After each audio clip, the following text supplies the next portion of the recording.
Hey there guys, this is your host Richard. For Jujutsu Kaisen fans, the last few days have been kind of overwhelming. Currently, in the middle of the Shinjuku Showdown arc, Gege Akutami's masterpiece has been putting out mind-boggling installments week after week. The latest release in the saga, Chapter 260, was no different. Not only did it treat fans to a high-stakes battle among some of the most powerful characters in the franchise, but it also teased us with the coming of the certain sorcerer who all of us thought dead. If you're anything like us, this reveal has probably had you staying up at night contemplating all the fun possibilities for the future. In this marvelous video, we'll be making your work a bit easier by listing out all the popular fan theories that could end up changing the landscape of the entire Jujutsu world. Let's dive right into the meaty bits. Hold on, because here we go.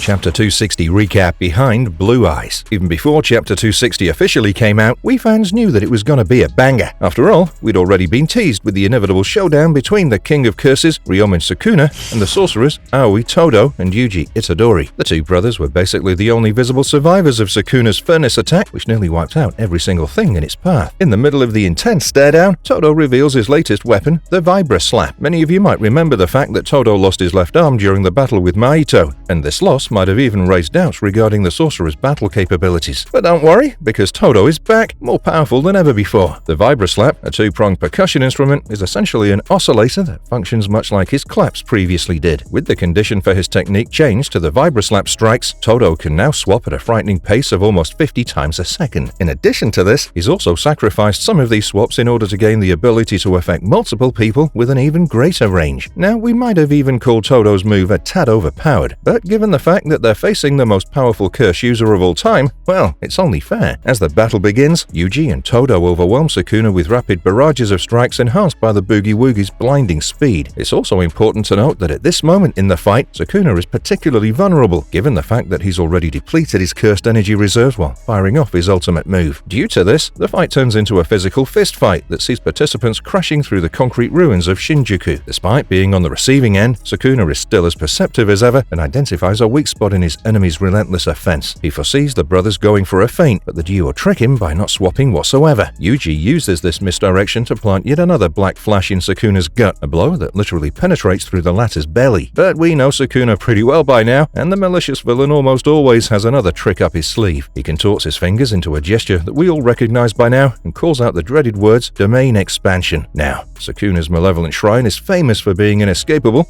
and it almost seems as if he's won yet again when a mysterious figure shows himself to the King of Curses. The vision stops Ryomen right in his tracks, and who else could generate such a response from him than Gojo Satoru himself. Gojo looks across the battlefield, one of his eyes shining brilliantly through the dust, and we all slowly realize that the battle is far from over.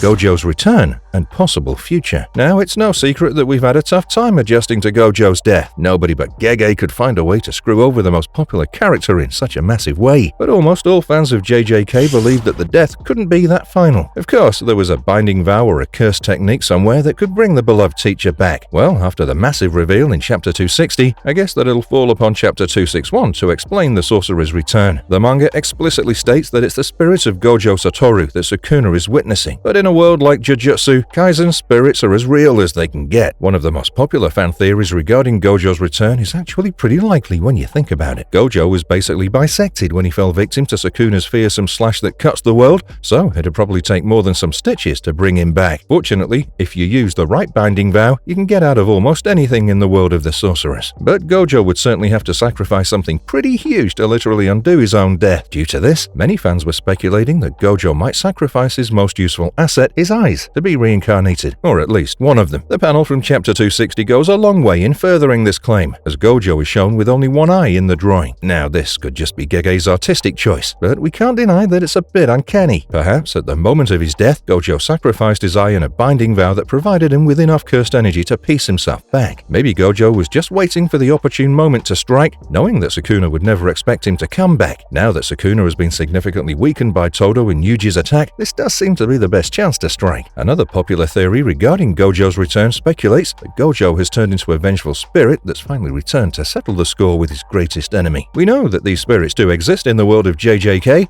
but this leads to more doubts regarding Satoru's powers post-reincarnation. Or perhaps the man we saw isn't Gojo after all, but some ancient ancestor from his clan who possesses the same 6 eyes as Gojo. To be honest, the possibilities here are infinite, pun intended.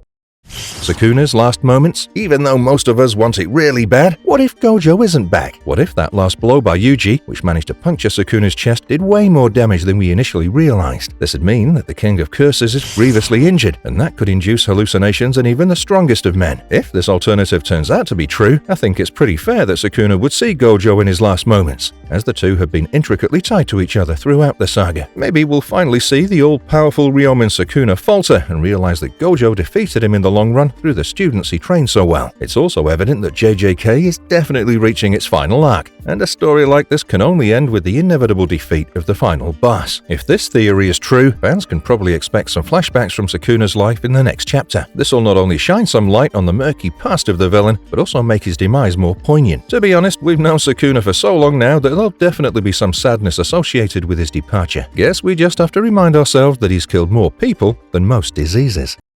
The brotherly duo shines. One can't deny that the last chapter ended on a high note for Yuji and Todo. Not only did they manage to corner Ryomen Sakuna, but they also proved that they could even beat him at mind games. Quite an achievement, actually, as we've hardly seen the villain miss a step so far. Since Yuji already has his fingers ripping into Sakuna's gut, maybe the scales will finally start to tip in our hero's favor. Yuji's been spamming black flashes like they're nothing so far, and Todo's revamped Boogie Woogie is definitely giving Sakuna a hard time. Despite their achievements, we still haven't seen them perform a flashy ultimate move like Sakuna's Furnace, and the next chapters might finally treat us to something like that. Though death is always a threat in Gege's world, we at least have a couple of fun chapters ahead. Even if Sakuna succeeds in expanding his domain, Yuji can probably still fight it off using his simple domain, which was actually pretty effective defensively the last time we saw it. This one's certainly going to be a clash for the ages.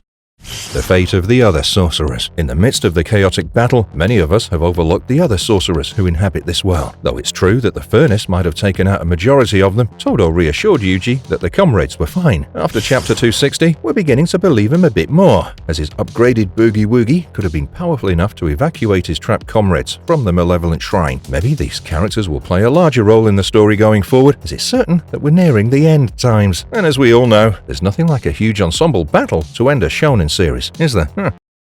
Marvelous verdict. Yep, the next week's gonna be difficult for us Jujutsu Kaisen fans. Not only did that reveal melt our minds, but the signs were everywhere that this story was nearing its end. The stakes are higher than ever, our heroes are weary, and even the all-powerful Ryomen Sakuna seems to be struggling. In spite of all these developments, there are still numerous loose plot threads that only Gege himself can solve. For now, all we can do is pray for the safety of our favorite characters and hope that Sakuna doesn't pull out yet another overpowered binding vow. In any case, the next one's sure to be a banger. That's it for this video, but don't forget to mention your wildest theories down in the comments below.